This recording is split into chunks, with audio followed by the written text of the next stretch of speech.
melanjutkan tuntunan-tuntunan dan adab-adab yang berkaitan dengan thalibul ilm. As-sabi yang ketujuh, tafrighul qalbi lil ilmi wa qat'ish syawaghil, mengkhususkan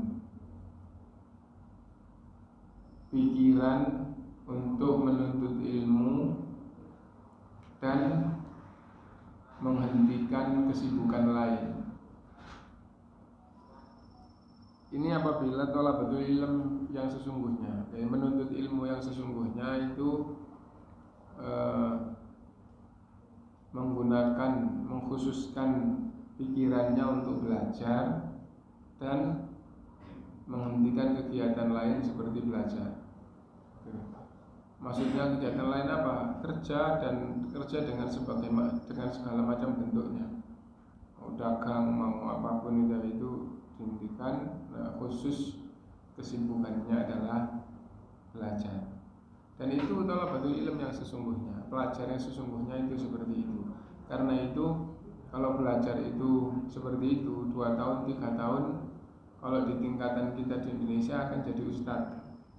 Tapi kalau belajar ilmu itu hanya kalau habis maghrib, meskipun tiap hari habis maghrib terus tidak ada murojaah, tidak ada mengulang, menghafal, itu tidak ada gitu ya. Itu yang ikut taklim sudah. Nggak usah yang lebih dulu ya. Yang ikut saya di Surabaya itu sudah 23 tahun nggak jadi ustadz sebenarnya.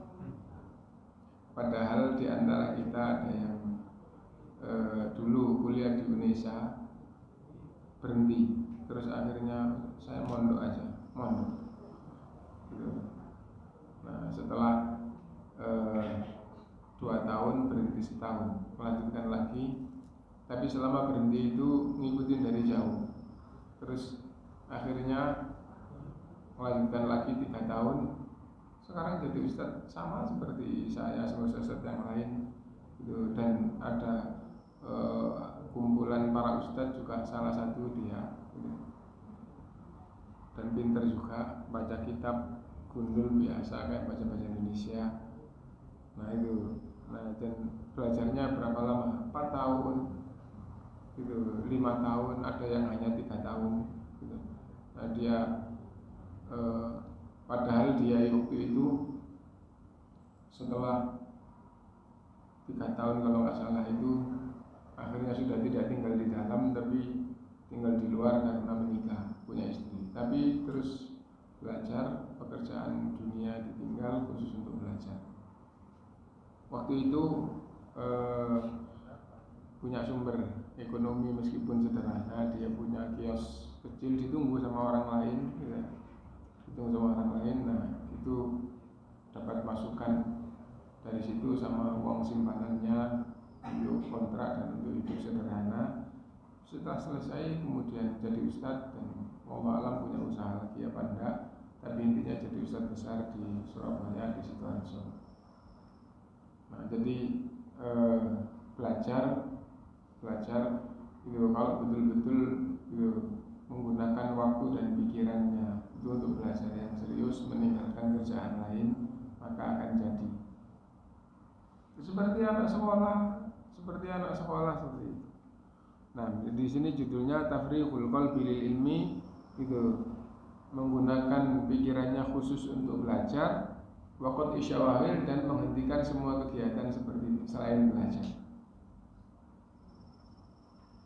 Fayajibu ala talibil ilmi wal alimi at-tafarrugh li tahsilil ilmi wa ta'allumihi wa nashrihi. Maka thalabatul ilm, penuntut ilmu itu harus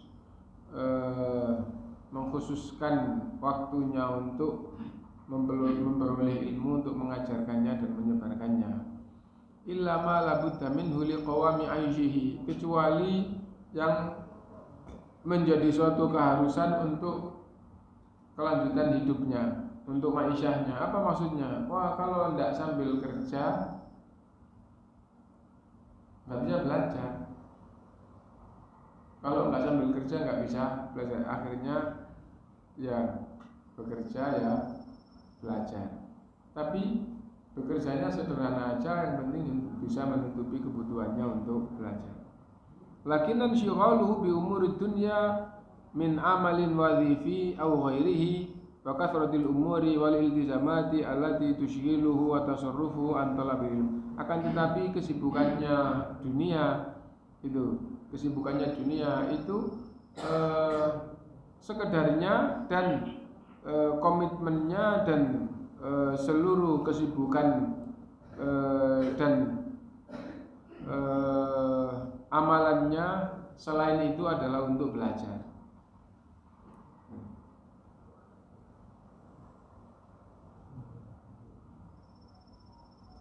Wa kathratul umuri wal iltizamat allati tushghiluhu wa tusarrifuhu an talabil ilm, dan banyaknya pekerjaan, banyaknya kewajiban yang menyibukkan dirinya, memalingkan dia dari ilmu. Kullu dzalika la yutiqu lahul fursa li tahsilil ilmi kama yanbaghi. Semua itu akan menjadikan dia kehilangan kesempatan untuk mendapatkan ilmu yang sesungguhnya. Nah, jadi kalau kita kerja, punya kewajiban istri, punya kewajiban anak, ngurusin ini, ngurusin anak, itu apalagi bekerja untuk mendapatkan maisha, untuk memberi belanja istri anak, terus sisa waktunya untuk belajar, yaitu sekedar supaya tidak betul-betul awam, supaya tahu maklumat, tapi ya tidak akan sampai pada tingkatan ilmu itu terangkai di dalam pikirannya. Misalnya begini, belajar yang sesungguhnya, misalnya kayak kita bertauhid yang kita kaji maghrib itu ya, itu awalnya adalah kurang lebih 200 sampai 250 halaman. Kurang lebih halamannya 200 sampai 250 halaman. Kalau lembarannya itu berarti separuhnya, karena satu lembar itu 2 halaman, 2 muka gitu ya. Nah, berarti kurang lebih 125 lembar buku. Itu babnya yaitu 67 bab. 67 bab. Ya. Nah, itu kalau belajarnya sungguhan itu. Kalau belajarnya sungguhan, terus mata pelajarannya itu tidak banyak. Misalnya mata pelajarannya satu minggu itu cuma 6 gitu ya. Cuma 6, satu minggu cuma 6. Jadi kita bertauhid ketemu 2 atau 3 kali. Nanti fikih ketemu 2 atau 3 kali. Nah, ya itu. Nah, terus murojaah, terus dihafal, dirangkai, dirangkum gitu ya. Nah, itu satu kitab ini 1 tahun selesai. Dan selesainya tidak sekedar orang seperti taklim ini, seperti membaca enggak, tapi sudah terangkai di dalam pikirannya dan nanti diujikan. Nah, jadi dan itu kalau terus dimurojaah gitu. Maksudnya terus dimurojaah itu, setelah itu naik kelas, 3 tahun setelah itu jadi ustaz, terus itu dipakai untuk taklim. Maka 67 bab itu tidak lupa. Dan tidak sekedar judulnya yang tidak lupa, tapi bab ini itu rangkaiannya sekian banyak, itu ingat. Sak dalil-dalilnya itu ingat. Di tahun kedua, kalau anaknya rajin dan ngikutin ya tidak ketinggalan. Di tahun kedua mungkin dia lupa. Tahun ketiga lupa, tapi lupanya bukan lupa sama sekali, ingat setengah-setengah. Nanti begitu sudah jadi ustaz, buku itu dipakai taklim. Ingat lagi dan tambah kuat. Dipakai taklim tambah sempurna ingatannya. Nah, kita ambil salah satu contoh. Misalnya di dalam bab sabar. Sabar itu termasuk iman. Kemudian kaitannya sabar dengan iman. Lalu makna hakiki daripada sabar. Nah, sabar itu apa? Yaitu faham. Kalau orang itu tidak belajar, sabar kok faham? Loh kan itu ya. Sabar itu adalah faham bahwa yang dihadapi itu dari Allah. itu adalah makna daripada sabar yang paling dasar. Lalu jiwanya setelah paham itu ridho, menghadapinya dengan ridho. Misalnya begini, sakit, paham bahwa sakit ini dari Allah, itu adalah dasar daripada sabar. Lalu meningkat jadi ridho. Nah, lalu puncak dari kesabarannya adalah berharap kepada Allah. Itu makna sabar. Kalau orang tidak belajar, sabar kok faham ya, ada pelajaran faham apa enggak lagi dia. Sabar itu adalah gitu, jiwanya faham, yang dihadapi itu dari Allah, lalu dihadapinya dengan ridho, dan orang yang berakal dan punya iman. Kalau sudah paham, maka langkah berikutnya adalah ridho. Kenapa? Sakit hati yo kayak begini, ridho juga kayak begini. Kalau sakit ya, misalnya kecelakaan terus akhirnya sakit, cacat, gitu ya. Hatinya marah juga sakit dan cacat, hatinya rela, ridho dengan keadaan yang ada, keadaannya juga tidak berubah, kan gitu. Nah, jadi faham ini ujian dari Allah, lalu ridho, lalu berharap. Nah itu. Kemudian subbab yang ketiga, maidanus sabri, lapangan sabar. Maksudnya sabar itu dalam hal apa saja sih? Maksudnya lapangan itu kayak gitu ya. Jadi sabar dalam hal, sabar itu dalam 3 hal.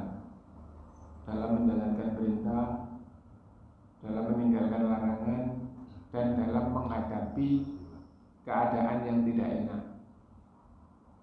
Keadaan yang tidak enak contohnya seperti apa? Miskin, itu keadaan tidak enak ya. Nah, salah satu contoh ya, menjalankan perintah seperti apa? Puasa, sholat, zakat. Nah, itu. Nah, ngapain sholat, puasa, zakat kok nggak enak? Loh, jangan dikira itu perbuatan yang enak ya. Enak-enak tidur disuruh sholat. Nah itu kan itu perintah. Itu. Puasa tidak boleh makan, tidak boleh minum. Harta capek-capek mencari, setelah kumpul disuruh mengeluarkan. Nah, sabar dalam menjalankan perintah. Yang kedua adalah meninggalkan larangan. Yang ketiga adalah menghadapi keadaan yang tidak enak. Itu maidanus sabri. Dan tiga-tiganya dikaitkan dengan hakikat makna sabar di awal. Tadi kan sabar kan faham bahwa yang dihadapi itu dari Allah. 3 hal ini dari Allah. Perintah-perintah Allah, larangan-larangan Allah, keadaan yang tidak enak dari Allah. Nah, maka menghadapinya dengan ridho. Ridho itu rela. Rela itu kalau berkaitan dengan enak itu senang. Kalau berkaitan dengan tidak enak, tidak ada keluhan. Oh iya, tidak apa, sepenuh hati.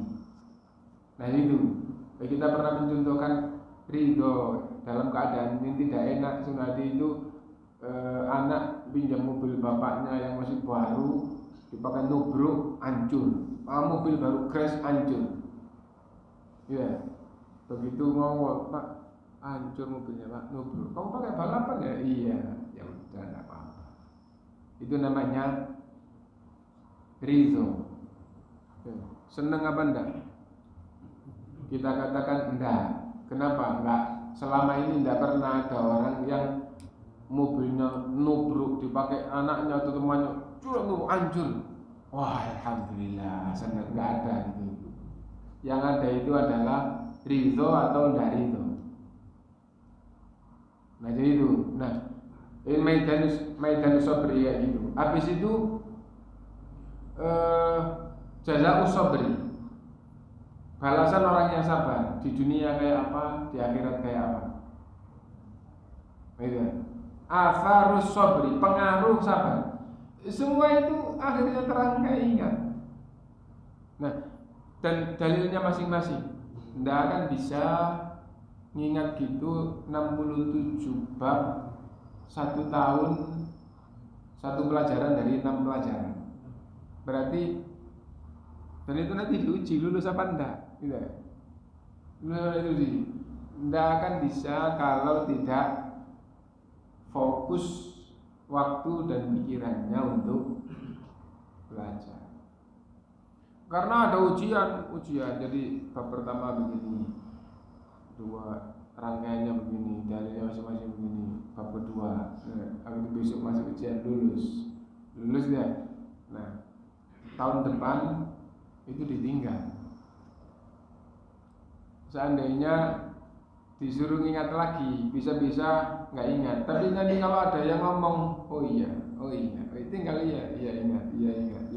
Kenapa? Karena sudah pernah hafal, sudah pernah ujian. Disuruh ngomong, belum apa, lupa. Kenapa? Ketumpuk dengan pelajaran yang baru. Tapi nanti kalau terus akhirnya dia ngajar, sudah langsung hadir lagi.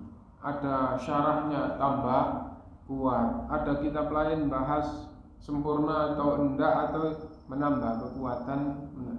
Akhirnya jadi 3 tahun 4 tahun jadi ustaz.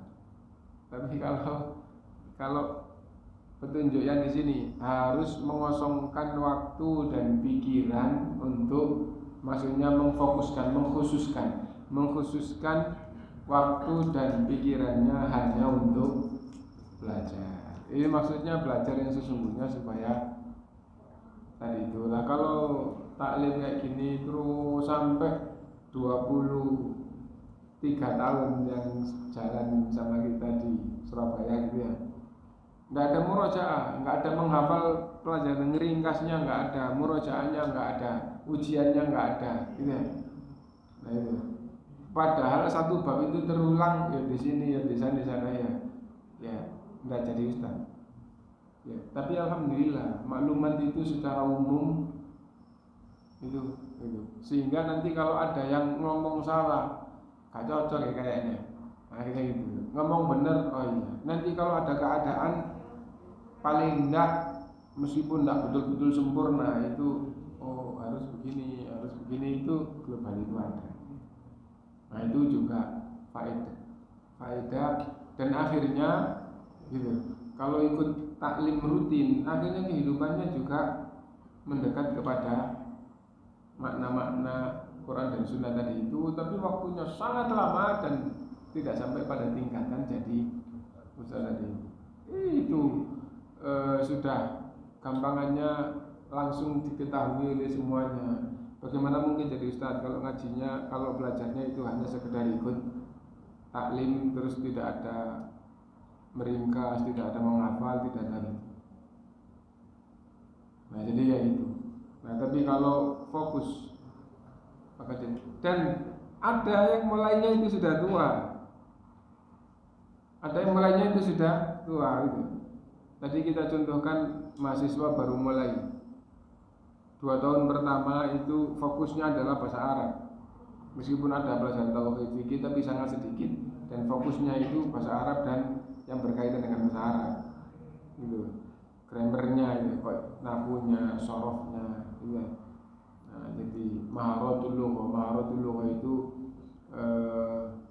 yang harus sampai lihai yang berkaitan dengan bahasa. Apa itu? Yaitu 4 hal: faham, baca, mendengar, gitu, dan menulis. Ya, membaca, mendengar, menulis, dan gitu. Apa satunya? Berbicara. Ya, kalau paham itu dasar semuanya. Kalau nggak paham nggak bisa nulis dia. Ya, jadi bukan paham, jadi maharatul lugha gitu. Keahlian berbahasa itu 4 macam, semuanya harus dikuasai. Dan itu kalau fokus itu untuk belajar bahasa Arab bisa dikatakan sebagai alat yang bisa digunakan untuk belajar kitab gundul, kitabnya ulama itu 4, yaitu membaca Arab dan faham. Ya. Menulis maksudnya apa? Ada makna yang ia mau sampaikan, dia bisa nulisnya. Ya. Nah itu bukan ngeblat. Ngeblat misalnya Bismillahirrahmanirrahim terus Bismillah, bukan kayak gitu kan, itu bukan apa namanya, maharatul lugh, bukan keahlian di dalam berbahasa. Keahlian di dalam berbahasa yang dimaksud dengan menulis adalah punya pikiran itu bisa dituang di dalam tulisan. Bicara bisa ngomong dengan bahasa Arab, baca kitab Arab paham, orang ngomong dengar paham. Nah, 4 hal: mendengar, membaca, berbicara, dan menulis. Itu disebut dengan maharatul lugh. Itu kalau sudah bisa, terus nanti naik ke jenjang pelajaran pakai kitabnya ulama 3 tahun gitu. Di samping dasar-dasar, kaidah-kaidah, usul-usulnya, nanti sambil berjalan juga langsung ke kitab hukum, kitab akidah, kitab fikih, kitab akhlak, kitab itu, sehingga di samping kaidahnya juga gampangannya itu masalah fikihnya atau tafsirnya itu juga jalan. Akhirnya kawaid dan usulnya juga ada, fikih, tafsir, hadisnya juga jalan. Akhirnya nanti lulus sudah langsung. Masalah baru ada kaidah-kaidah yang dia sudah hafal, dia sudah paham, dan orang yang mengajar itu juga sambil belajar. Nah, akhirnya betul-betul ilmu itu terjaga. Dan ada ilmu yang batasannya itu cuman segini, gitu ya. Kalau dia menguasai, berarti menguasai ilmu itu dan termasuk jadi orang yang menjaga ilmu ini. Bab awal sampai bab akhir sudah semuanya. Contohnya ilmu al-faraid. Faraid itu ilmu waris. Ilmu waris itu ya segitu ya. Nah itu, karena itu kalau dia hafal, paham, hafal dan paham dan bisa itu gampangannya menyelesaikan kasus, maka insya Allah termasuk jadi orang yang menjaga ilmu ini. Nah, nanti dia menulurkan ke yang lain apa enggak. Kalau dia menulurkan yang lain, akhirnya ilmu itu terjaga. Kalau enggak, ya selama dia belum mati, ilmu itu terjaga. Itu ilmu faraid, gitu. Dan tidak semua ustadz itu ngerti ilmu faraid. Waktu belajar, ya mungkin belajar, mungkin juga lulus, tapi setelah ditinggal, kalau enggak, itu tidak bisa. Dan yang bisa belum tentu bisa ngajar faraid. Banyak nggak paham, nggak tahu kenapa kok baik. Sudah gitu. Ujian enggak, kenapa? Karena gurunya belum tentu bisa ngajar ilmu faraid. Jadi itu salah satu ilmu itu nggak terlalu panjang, gitu. Nah, tapi itu utuh, satu kesatuan.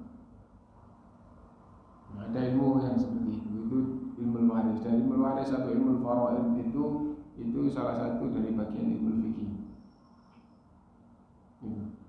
Nah, kalau hanya kajian kayak gini, tidak bisa sampai pada tingkatan orang itu paham ilmu faraid. Kenapa? Karena dibutuhkan harus menghafal. Hafal tidak cukup, tidak paham dan bisa mempraktekkan di dalam menyelesaikan kasus. Nah, jadi ya itu. Nah, kenapa? Karena satu kesatuan. Misal, kapan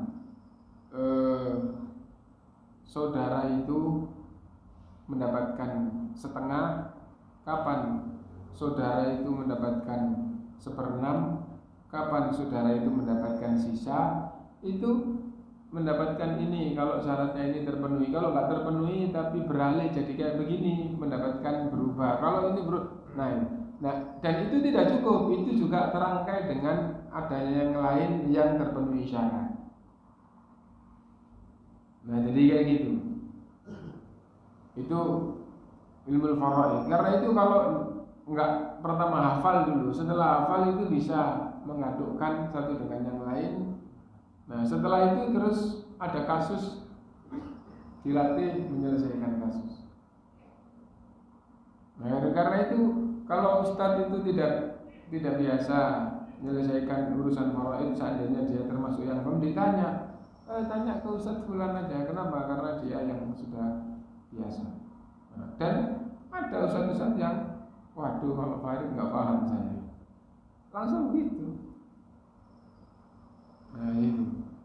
Ya, intinya bahwa belajar itu, pelajar ilmu yang sesungguhnya harus fokus untuk belajar, waktu dan pikirannya hanya untuk belajar, tidak untuk kesibukan lain. Banyaknya kesibukan menjadikan tidak mendapatkan ilmu yang sesungguhnya yang diinginkan atau yang diharapkan. Ja'a fi Mukhtasar Minhajul Qasidin, ditulis oleh Imam dalam kitab Mukhtasar Minhajul Qasidin. Wa yanbaghi lahu qat'ul alaqah asy-syaghilah. Pelajar ilmu itu harus memutus semua hal yang menyibukkan. Memutus semua hal yang menyibukkan. Ya. Kerja harus diputus. Nah intinya ya kerja itu macam-macam gitu. Fa innal fikra mata tawazza'at qasurat an tarkil haqa'iq.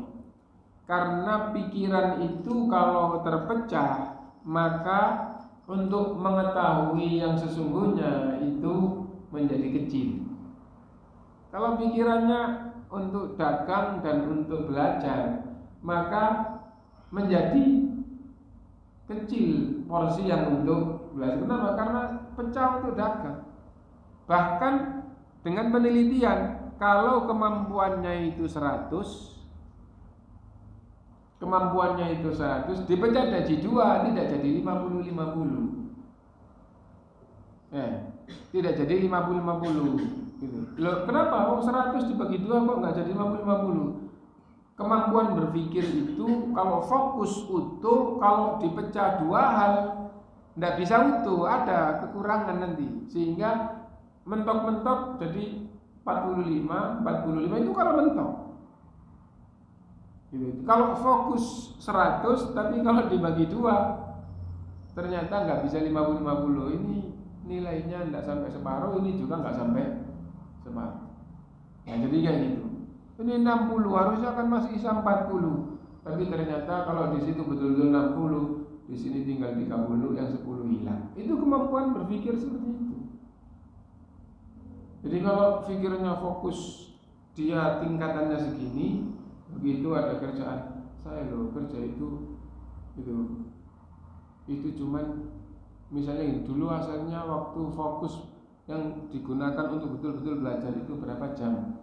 Wah itu misalnya 9 jam, dan itu betul-betul terjawab. Bagaimana 9 jam?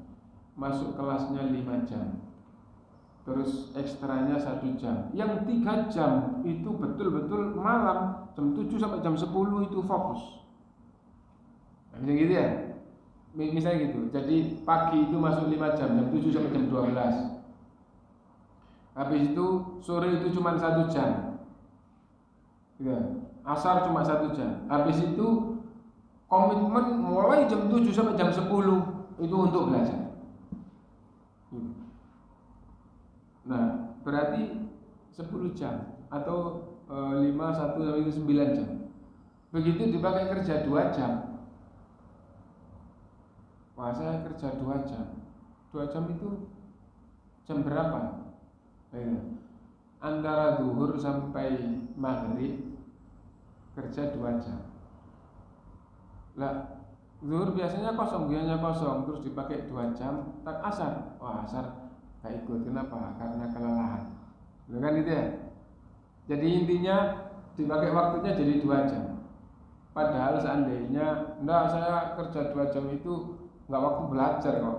Apalagi kalau itu kadang ngomong kayak gitu, wah tambah jelek nanti hasilnya. Jadi, wah saya asalnya 9 jam. 9 jam itu jam 7 sampai zuhur belajar, asar masuk 1 jam, malam jam 7 sampai jam 10 itu fokus. Itu totalnya 9 jam. Nah, jam-jam yang lain tidak ada kerjaan, tidak ada kewajiban. Untuk tidur, untuk baca buku, baca majalah, baca buku, baca apa, untuk dan tidak bermain yang berkaitan dengan pikiran. Bermain bagian dengan pikiran nanti belajarnya jadi kalah. Gitu. Nah, untuk tidur, untuk bermain itu gitu. Begitu ada kerjaan 2 jam. Gitu. Seandainya bukan cara berpikir tahsilul ilmi, mendapatkan ilmu.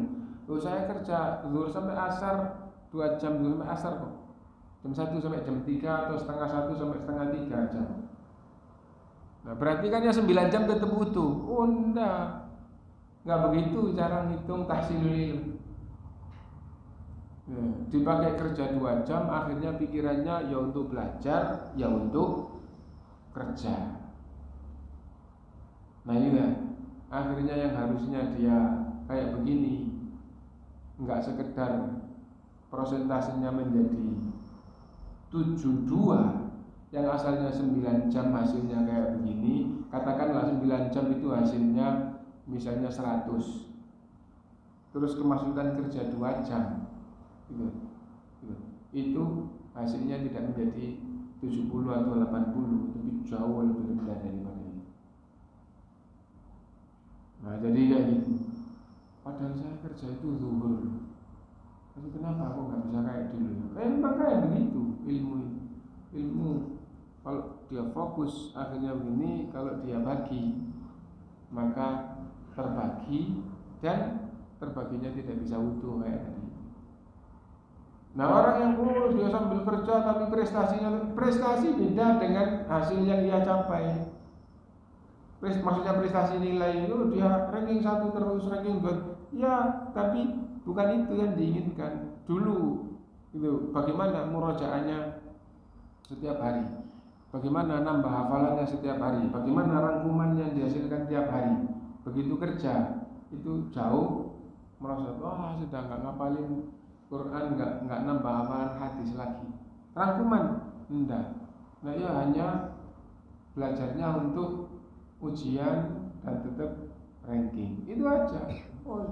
Kalau dia pikirannya adalah umumnya anak, dia sambil kerja sambil gitu tetap ranking terus, berarti kerja nggak ganggu dia. Bukan itu yang dimaksud di sini, bukan ini. Jadi dia memang punya kemampuan sambil kerja masih di atas temannya, karena apa? Karena temannya rendah, karena temannya standar. Tapi sesungguhnya ilmu yang didapatkan itu jadi beda. Nah itu ada 2 teman yang asalnya akrab. Yang satu punya keistimewaan, tapi yang satunya selalu digandeng. Ayo bareng murojaah, ayo nambah bareng, ayo duduk di situ untuk belajar bareng, merangkum bareng, gitu terus gitu ya. Nah begitu yang satunya bisa, yang rajin masih terus bareng, yang satunya bisa sampai lulus, dua-duanya sama-sama tetap ranking. Tapi begitu lulus, temannya melihat temannya yang gandeng dia tadi itu, ya, gitu. Buku Zadul Ma'ad 6 jilid itu bukan buku sekolah, bukan buku kurikulum sekolah gitu ya. Gitu.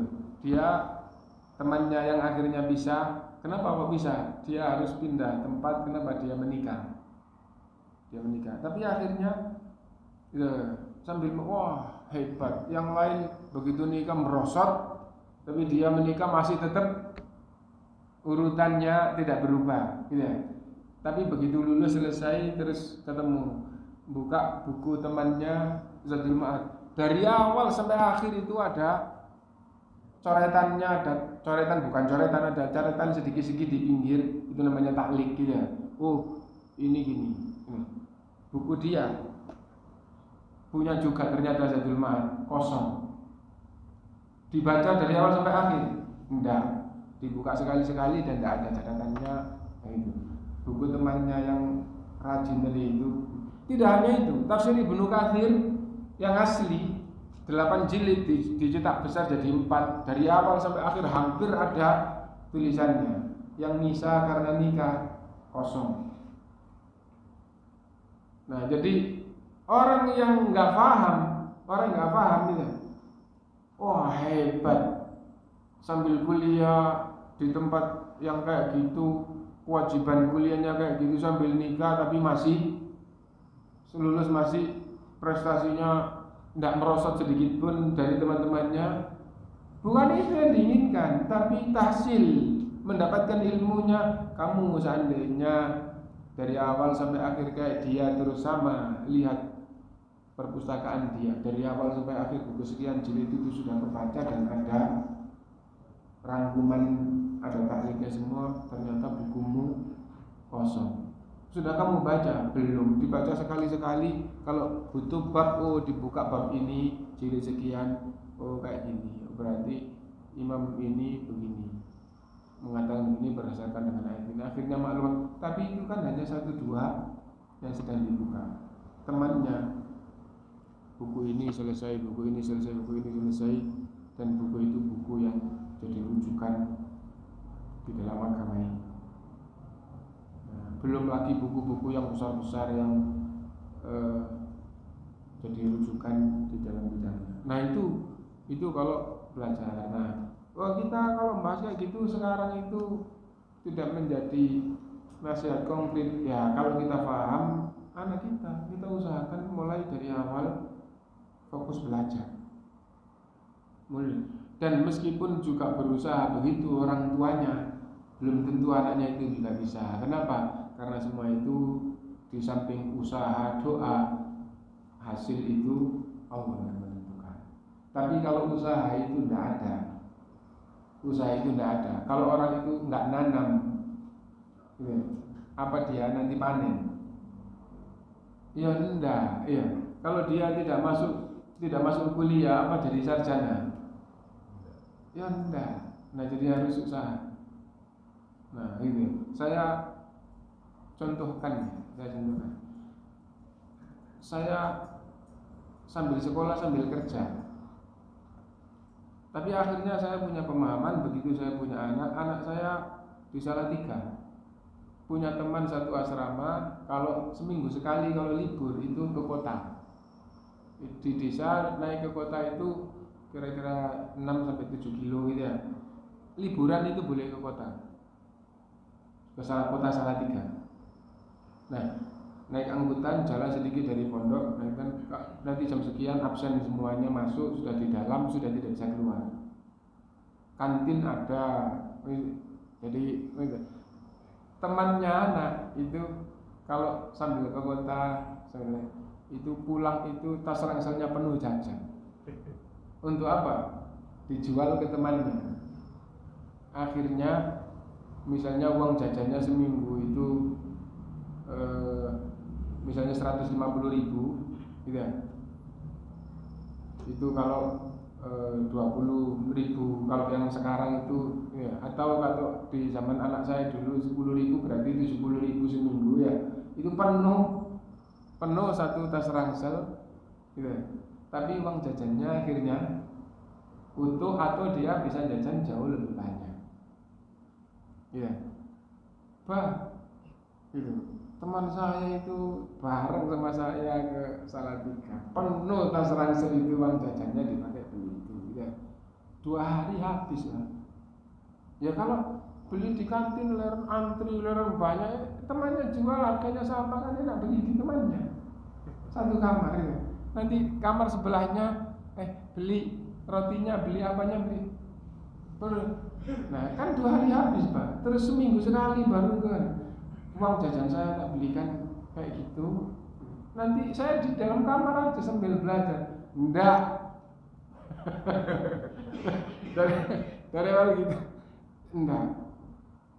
Kenapa? Saya sudah merasa punya pengalaman sekolah sambil kerja, sekolah belajar, meskipun waktu itu bisa diatur ya. Itu punya pengalaman gitu enggak? Nah, waktu itu sebulan sekali saya datang. Saya hitung, tapi dia nggak sadar gitu. datang habis sholat duhur makan, saya ikut makan bareng karena tamu boleh makan sama murid itu ya. Setelah itu setelah selesai duduk sampai asar kan kosong. Tapi selesai makan itu jam 1 lewat saya. Kan nanti jamaah anak sekian banyak itu kan juga makan waktu, wudunya segala macamnya. Nah, habis itu baru duduk sebentar, yang makan banyak yang belum selesai kita udah selesai. Nah, itu ya. Maksudnya kantin, jualan ke kantin kan. Nah itu kadang gitu. Nah kadang kalau zuhurnya itu enggak habis asar, kalau nggak ada habis asar nggak ada kegiatan nanti gitu ya, cuma ekstra bebas gitu ya. Nah habis sholat asar terus ya kita beli bakso ke depan di pintu gerbang itu, bisa beli bakso di luar, orang muridnya di dalam, kita di dalam, nggak boleh keluar gitu ya. Kita beli bakso di depannya kan ada tempat di dekat satpam ya. Padahal tujuan saya itu adalah ngitung waktu ya. Habis itu kita jalan ke sana, langsung beli bakso sebentar, langsung disuguhkan makan, terus sambil ngomong sambil balik gitu.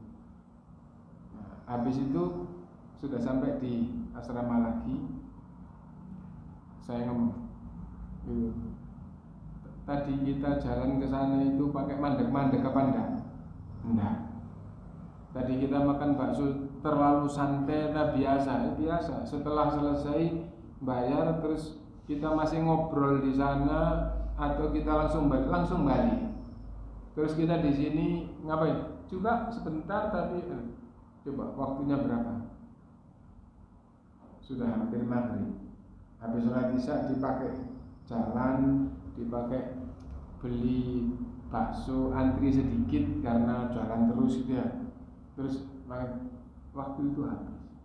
Kalau tiap hari jalan sana terus, nanti akhirnya kapan belajarnya? Kalau asar ada kegiatan, duhur dipakai gitu, kapan tidur siangnya? Kalau nggak pakai tidur siang, belajar malam tidak bisa cepat hafal, belajar tidak bisa merangkum. Kenapa? Karena pikirannya belum diistirahatkan dari masuk jam 7 sampai zuhur. Kayak gitu itu terus. Gimana? Istirahat siang atau belajar itu jangan dikira kalau di jam belajarnya itu rapi. Istirahat siang itu gampangnya seolah-olah wajib harus itu. Dan memang ada aturan di jadwal sekolahnya itu, di pondoknya itu istirahat siang gitu.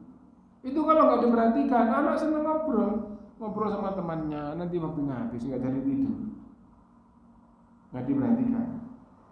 Nah kalau perhatian kayak gitu itu ada, anaknya sendiri nurut, maka udah urusannya usaha sudah gitu.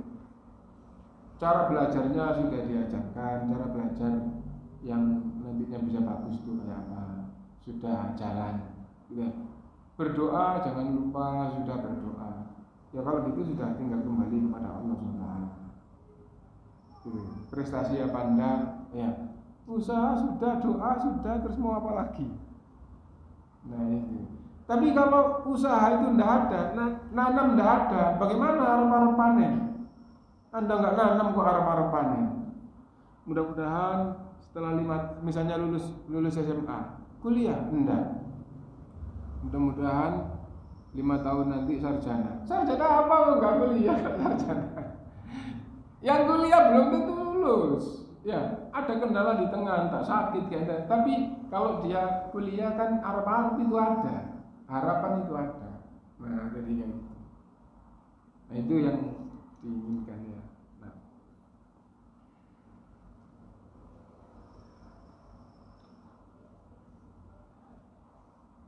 Karena itu Ibnu Qudamah rahimahullah menjelaskan wayam bagi lahu qat'ul alaqa asyaghilah, harus memutus, menghentikan semua kesibukan. Fa innal fikra mata tawazza'at qasurat an tarkil haqaiq. Karena pikiran itu kalau terbagi maka menjadi sedikit untuk bisa mengetahui yang sebenarnya. Faqad kana salafu yu'athiruna ilma ala kulli syai'.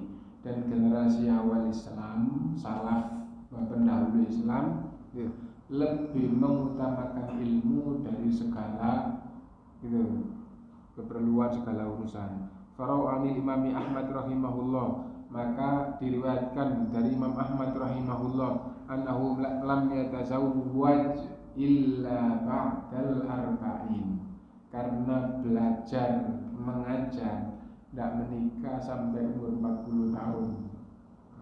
Bukan berarti masalah menikah itu harus sampai 40 tahun, enggak, tapi yang dimaksudkan di sini untuk memperoleh ilmu sampai menikah pun itu nanti untuk berbekal ilmu dulu. Dan Imam Ahmad itu hafalan hadisnya saja, belum yang lainnya, itu lebih dari 1 juta hadis. Lebih dari 1 juta hadis. Bapak ngerti tak 1 juta hadis itu berapa judul kitab? Quran ini 6.000 ayat. Kalau 10 Quran berarti berapa? 60.000. Kalau 100 Quran 600.000. Lah ini 1 juta ya. Berarti kan masih, berarti hafalan hadisnya saja lebih dari 100 buku. 100 buku sebesar Quran. Nah, jadi itu. Dan itu enggak hanya duduk saja menghafal, tapi ke sana waktunya dipakai jalan. Sambil jalan mengulang, murojaah. Kebiasaan mereka seperti itu. Nah, jadi waktunya itu terus fokus di situ. Nah, apa tidak ada kesibukan lain? Enggak ada, gimana nulis. Nulis beda dengan menghafal. Nulis itu nuangkan pilihan dari hafalannya. Dan kalau bukan hadis yang ditulis, misalnya kitab Zuhd Imam Ahmad, tidak, itu bukan hadis yang ditulis, tapi itu rangkuman daripada ilmu, itu butuh waktu lagi. Kalau hafalan, misalnya kita hafal lam yakunil ladzina kafaru, itu ditulis, tinggal gampang kan. Tapi kalau nulis, tulislah bab zuhud, meskipun sudah ada itu lebih lambat. Nah, berarti kan butuh waktu lagi. Lah tadi hafalannya hadis saja itu kalau 100 Quran besarnya itu baru 600.000. Baru 600.000. Nah, kalau 1 juta berarti itu baru hadisnya, belum hafalannya yang lain. Kenapa? Karena Imam Ahmad itu juga hafal yang bukan hadis, hafal ucapannya Imam Syafi'i, hafal ucapannya Imam Abu Hanifah, hafal ucapannya, enggak semua tapi sekian banyak ucapannya orang itu dia hafal. Dan dia tatkala Imam Syafi'i datang ke Irak, nah, Imam Ahmad jadi ulama di sana, saling puji, majelisnya Imam Syafi'i sering dihadiri kalau kosong. Kenapa? Karena ulama menghadiri kajian ulama itu biasa kalau lagi waktunya kosong. Nah, beda dengan di zaman kita sekarang ya, ustadz kosong, ada ustadz taklim itu nggak hadir. Kenapa? Kan sama-sama ustadz padahal ilmunya ustadz itu nggak sampai hafal kitab. Ulama tadi itu hafal kayak gitu ya. Ini kitab satu, jangankan kitab satu, Arba'in Nawawi belum tentu hafal. Arba'in Nawawi itu 40 lembar, 50 lembar belum tentu hafal. Tapi nggak hadir di majelisnya Ustaz. Saat sekarang seperti itu. Imam Ahmad menghadiri majelis dan sudah jadi ulama. Imam Syafi'i mengatakan, anta alamu minni bil hadis, gitu. Kau lebih tahu daripada saya dalam masalah hadis. Karena itu kalau kamu tahu ada hadis saya belum tahu. Nah, menunjukkan bahwa ilmunya ulama zaman dulu itu sampai secara umum, oh ilmunya dia dalam hal ini itu sekian. Itu tahu. Gitu. Sampai kayak gitu. Nah, sampai Imam Syafi'i berkata pada Imam Ahmad rahimahullah, ya, nah, kalau kamu mengetahui ada hadis itu, Imam Syafi'i, saya maksudnya nggak tahu, tunjukkan, aku akan datangi dari mana sumber hadis. Nah, sampai kayak gitu. Kenapa? Karena ada hadis ini. Oh ya kalau gitu saya tak ngap. Tidak hanya gitu, orang dulu belajar itu dari sumber aslinya. Fulan meriwayatkan begini, parah nih fulan ini. Betul kamu meriwayatkan begini. Iya, saya mendengar dari. Nah, akhirnya sanadnya sambung.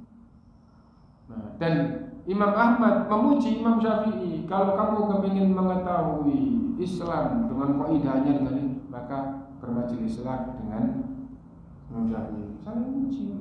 Dan dia sendiri kalau kosong hadir di majelis Imam Syafi'i. Nah, jadi ya itu.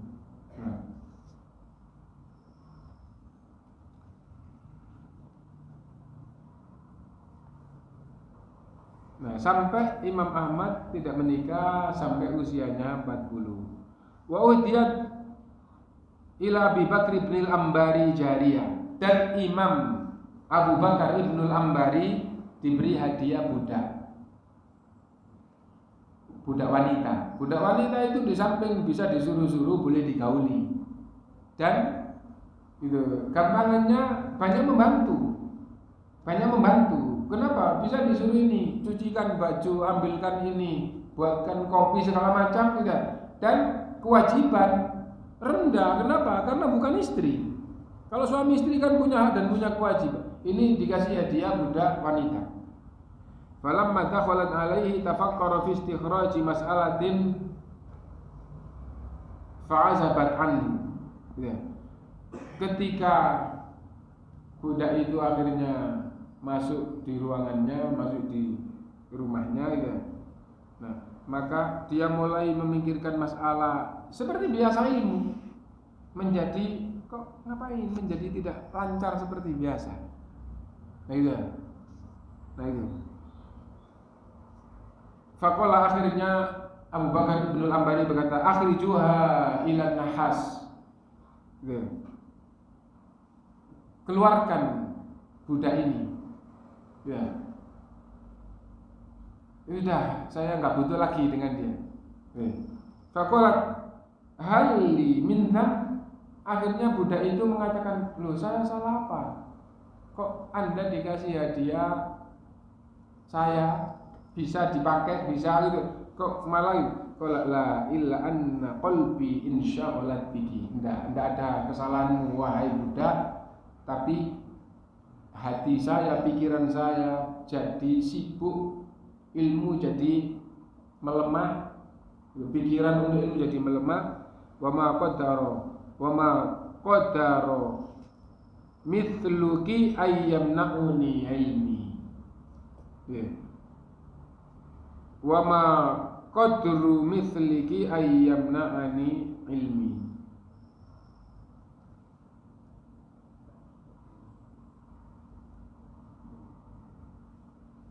Ini kalau susunannya kayak gini ini bisa ngartikan bisa jadi orang yang punya ilmu seperti saya tidak mampu menahan untuk terus seperti ini ilmunya kalau ada wanita yang halal sepertimu gitu. Artinya gitu, orang yang berilmu yang gini terus dihadiahi wanita cantik, wah ya tergoda oleh wanita, kan halal gitu. Nah, akhirnya ilmunya kalah. Kenapa? Ya karena ada misalnya begini ya, sedang asik-asiknya atau tinggi-tingginya belajar, terus akhirnya sama bapaknya, kamu mau nikah sama ini, semuanya nanti difasilitasi sama bapak. Oh iya pak, akhirnya nikah. Ya akhirnya senang dengan istri, terus ilmunya jadi merosot. Nah, wah ya udah mampu, ada istri muda, ada istri baru gitu ya.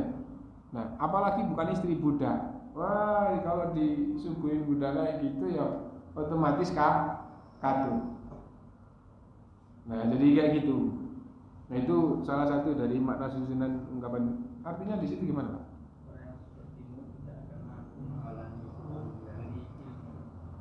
Kalau gitu berarti lebih bagus lagi gitu ya. Orang sepertimu gitu ya. Maksudnya budak yang menggoda seperti ini, saya tidak tergoda oleh kamu. Keluarkan budak ini. Tapi itu aslinya juga tetap menggoda, tapi dia rela. Anda lebih penting ilmu daripada kamu. Gampangnya gitu. Nah, tapi kalau tidak disuruh keluar, ganggu juga. Buktinya disuruh keluar. Nah, itu cuman tidak sampai seperti umumnya orang. Nah, itu, loh apa salah saya? Enggak, kamu nggak salah, tapi aku tidak tergoda ini.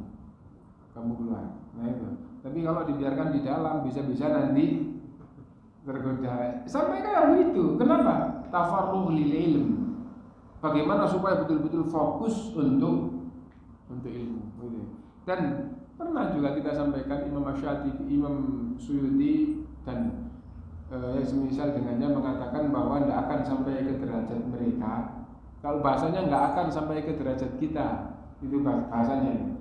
Kalau gitu, kalian masih tidur itu enak, makan itu enak, gitu, istri itu enak. Kalau sampai 3 itu masih wah nikmatnya. Kalau kayak gitu, ya lapar terus makan apa nggak enak. Nah kalau sampai gitu nggak akan bisa sampai derajat mereka. Mereka itu yang paling nikmat itu adalah ilmu. Akhirnya mereka tidak makan. Waktunya makan nggak ada waktu, nggak makan. Kalau tidak pakai makan itu tidak melemahkan ilmunya dan ibadahnya. Tidak tidur 12 jam 14 jam tidak tidur. Kalau nggak tidur itu tidak melemahkan ilmu dan ibadahnya. Dan punya istri, tidak menggauli istrinya. Kalau tidak menggauli istri itu tidak melemahkan ilmu. Yang paling nikmat, yang paling hatinya terikat itu adalah ilmu. Mereka tingkatannya itu tingkatan seperti itu. Nah, akhirnya betul-betul agama Allah ini terjaga. Siapa yang jaga? Ya mereka itu. Nah, setelah ada kitab maju, ilmu itu terjaga di kitab, ya. Tapi orang-orang kayak itu menjadi hampir tidak ada. Akhirnya dunia ini menjadi seperti ini. Nah, sesungguhnya ilmu di dalam kitab itu belum menjadi ilmu yang bisa berjalan. Akhirnya dunia ini jelek atau baik kalau tidak ada manusia yang menjalankan ilmu. Dan menjalankan ilmu itu adalah jika ilmu itu di dada dan hadir kepikiran itu spontan, dan itulah ulama. Kalau tidak banyak yang kayak gitu, akhirnya dunia ini melemah. Nah, kenapa? Karena kalau ilmu itu di kitab, di depan ada khomer, itu nggak bisa ngapa-ngapain. Di depan itu ada babi, nggak bisa ngapa. Di depan itu ada anjing, nggak bisa ngapa. Tapi kalau ilmu itu di dada, itu khomer singkirkan, langsung muncul begitu. Oh itu babi singkirkan, langsung begitu. Itu kalau ilmu itu di dada. Nah, dan Quran dari awal sampai akhir, apalagi hadis yang 100 kitab banyaknya, itu bukan hanya 1 bab atau 2 bab, yaitu bab khomer sama bab babi, tapi semua masalah. Nah itu bagaimana ada di hati, dan tidak 1 orang tapi di hati semua orang. Akhirnya dunia ini jalannya adalah dengan nur, dengan ilmu itu nur. Nah tapi kalau ilmu itu di kitab, kalau ada babi, ya orangnya kan cuek, biasa. Kenapa? Ilmunya kan di kitabnya dirak. Nah jadi tidak ada artinya. Nah jadi itu. Nah, tapi paling tidak akhirnya tidak hilang, gitu ya. Dicari masih ketemu, tapi siapa yang nyari? Nah, dan sekarang ada internet, ada HP, masya Allah. Anak kecil belum ngerti, gitu. Baca syamsi wa duhaha, gitu. Belum ngerti apa-apa, terus kalau sudah urusan internet itu tangannya sudah lincah. Gitu. Dan jangankan tangannya sudah lincah, di zaman saya kecil, gitu. Yang kecil, yang TV itu untuk lihat itu harus pergi ke sana sama teman-teman bareng, gitu ya, untuk lihat. Di desa nggak semua orang punya TV itu. Itu sampai sekarang yang namanya misalnya Bruce Lee, gitu ya, tangannya begini itu masih ingat. Loncatannya sambil kakinya ditekuk itu masih ingat. Ya, itu di usia berapa dulu? Tidak tahu. Dan Syekh itu, Ustadz itu menjelaskan karena ingat itu maka ruangan yang harusnya untuk ilmu itu ketutup oleh itu. Ngafalkan gini sudah hafal, lupa lagi kenapa? Karena ingat itu. Ingat, wah loncat sambil kakinya nekuk satu sambil tangannya. Nah, ingat itu, nggak pakai meraktekkan, nggak butuh waktu praktik, ingat tok itu. Itu hafalan itu jadi ketutup. Nah, jadi, lalu bagaimana di zaman kita yang internet, yang HP lincah di tangannya? Waduh, tambah dakar-dakaran. Kalau tidak bisa mengendalikan anak itu dimondokkan. Ya, alhamdulillah tadi malam itu saya ketemu sama teman. Alhamdulillah saat adiknya teman adiknya juga sudah selesai hafalan. Kelas berapa? Belum lulus kelas 6. Masya Allah. Jadi dia itu kerjanya itu punya rombong jualan es di pinggir jalan. Kerjanya rombong biasa es jus es gitu. Anaknya yang SMP sudah hafal Quran, adiknya belum lulus SD sudah hafal Quran.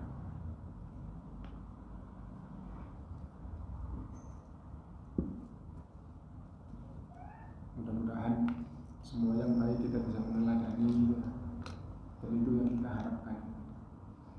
Nah, subhanakallahumma wa bihamdika asyhadu an la ilaha illa anta astaghfiruka wa atubu ilaik. Walhamdulillahi rabbil alamin. Assalamualaikum warahmatullahi wabarakatuh.